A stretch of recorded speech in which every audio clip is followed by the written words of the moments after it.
নাহনুল্লাযীনা বায়াউ মুহাম্মাদা আলাল জিহাদে মা বাকিনা আবাদা। গণশত্রু, গণধিকৃত, বিশ্বের সবচেয়ে গণধিকৃত বড় সন্ত্রাসী ইসরায়েলের নেতানিয়াহু কর্তৃক ফিলিস্তিনে গাজার মুসলমানদের উপরে নিপীড়ন সাহারি খাওয়ার মুহূর্তে বম্বিং করে নিরপরাধ নারী, শিশু, আবাল বৃদ্ধাকে বনিতাকে হত্যার প্রতিবাদে আজকের এই বিক্ষোভ সমাবেশ অনুষ্ঠিত হচ্ছে। এই সমাবেশে উপস্থিত তাওহীদি জনতা, আমরা যারা এখানে একত্রিত হয়েছি, আমাদেরকে আগে জানতে হবে আমরা কেন একত্রিত হয়েছি।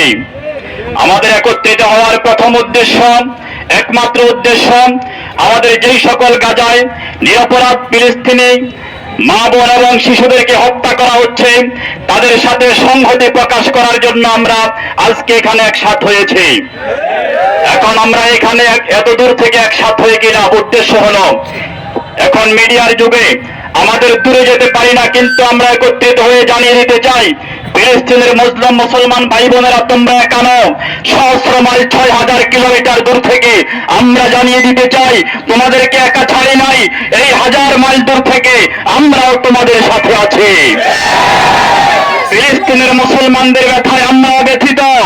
আরেকটি বার্তা নেতানিয়াহুকে আমরা দিতে চাই যে নেতানিয়াহু এবং ট্রাম্প এই বিশ্ব সন্ত্রাসী, তোমাদের জন্য আমাদের অন্তরে ঘৃণা ছাড়া আর কিছু নাই। যখন আমরা চারি খাওয়ার জন্য আমাদের ভাত খুঁজি, আমাদের তরকারি খুঁজি, আমাদের রান্না করা খাবারগুলো খুঁজতে যাই, ঠিক এই মুহূর্তে ফিলিস্তিনের মা বোনরা খোলা আকাশের নিচে বসে থাকে।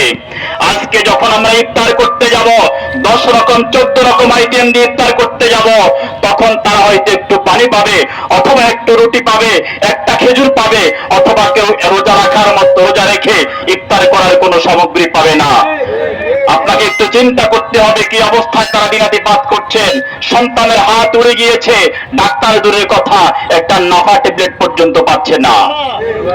তাদের সেই ব্যথার জায়গায় যদি আমরা এটা না ভাবি, যদি ওখানে আমি থাকতাম আমার কি হতো, আমি কেমন চলতাম, এভাবে নিজেকে নিয়ে কল্পনা করা ছাড়া তাদের ব্যথা উপলব্ধি করা যাবে না। আমরা আজকে যারা এসেছি আমাদের কিছু করার নাই, তবে আমাদের একটা জিনিস করার আছে, তাদের জন্য কায়মান বাক্যে দোয়া করা, তাহাজ্জুদে দোয়া করা। প্রতিটা নামাজের পরে আমরা তাদের জন্য দোয়া করবো ইনশাআল্লাহ। কি বলেন? তাহাজ্জুদে দোয়া করবেন, এটা হলো 1 নাম্বার। এখন থেকে ইসরায়েল এবং আমেরিকার যত পণ্য আমাদের ঘরে আছে, আজকে গিয়ে খুঁজে খুঁজে সমস্ত পণ্য ঘর থেকে বের করে দিতে হবে। এবং কি দোকানে যত পণ্য আছে, পেপসি, 7 আপ, এরপরে ক্লোজ আপ, এরকম যত সাবান আছে, সমস্ত পণ্য কেনা থেকে বিরত থাকতে হবে। আমি পেপসি খাচ্ছি, এটার যে টাকা, যে লভ্যাংশ, সেটা চলে যাচ্ছে আমেরিকাতে, সেটা চলে যাচ্ছে ইসরায়েলে। আমার পেপসি খাওয়া টাকা দিয়ে আমার মুসলমানদের ভাই বোনকে গুলি করা হয়, বম্বিং করা হয়। যদি আমি ইমানদার হই, আজকে থেকে একাজ থেকে ইসরায়েলি পণ্য বয়কট করা দরকার কিনা? এই জন্য প্রিয় ভাইয়েরা, এখন আপনি আমি ভাববো যে আমরা কেন জড়ো হলাম এখানে। বাইতুল মুকাদ্দাস, সেটা তো একটা মসজিদ। আপনাকে জানতে হবে বাইতুল মুকাদ্দাস এবং এর পাশাপাশি যে এরিয়া আছে, এখানে 70,000 নবীদের জন্মস্থান। কত হাজার? 70,000 নবীদের জন্মস্থান এই বাইতুল মুকাদ্দাস। এই বাইতুল মুকাদ্দাস মসজিদের ভিত্তি প্রতিটি ইট, প্রতিটি বালুকণার সাথে ইব্রাহিম আলাইহিস সালামের হাতের স্পর্শ আছে। এই বাইতুল মুকাদ্দাস ইব্রাহিমের হাতে গড়া, এই বাইতুল মুকাদ্দাসকে আমরা তাদের হাতে ছেড়ে দিতে পারি না। এই সেই বাইতুল মুকাদ্দাস যেখানে আমার রাসূল ইমাম হয়ে 1.25 লক্ষ নবীদের উপস্থিতিতে নামাজ পড়িয়েছেন। এই মসজিদের ইমাম ছিলেন আমার রাসূল, এই মসজিদের মুসল্লি ছিলেন মেরাজের রাতে 1.25 লাখের বেশি নবী। সুতরাং আমাদের সমস্ত নবীদের পদভারে, পদধূলায় সিক্ত এই জমিনকে আমরা ইহুদিদের জন্য ছেড়ে দিতে পারি না। আমাদের রাসূল যখন মেরাজে গিয়েছেন, এই বাইতুল মুকাদ্দাস থেকে মেরাজে রওনা হয়েছেন। হযরত ওমর বাইতুল মুকাদ্দাস বিজয় করেছেন। সালাউদ্দিন আইয়ুবী বাইতুল মুকাদ্দাসকে ইহুদিবাদের দখল থেকে মুক্ত করেছেন। আজকে ইহুদিরা সালাউদ্দিন আইয়ুবের কবরে লাথি দিয়ে বলে, এই সালাউদ্দিন, যদি আবার পারো উঠে বাইতুল মুকাদ্দাসকে দখল করে নাও। এটা এই 200 কোটি মুসলমানদের জন্য লজ্জা ছাড়া কিছু নয়। যদি মুসলমান এক হয়, 80 লক্ষ ইহুদিকে 250 কোটি মুসলমান পেশাব করে দিল না, বেশে চলে যাবে।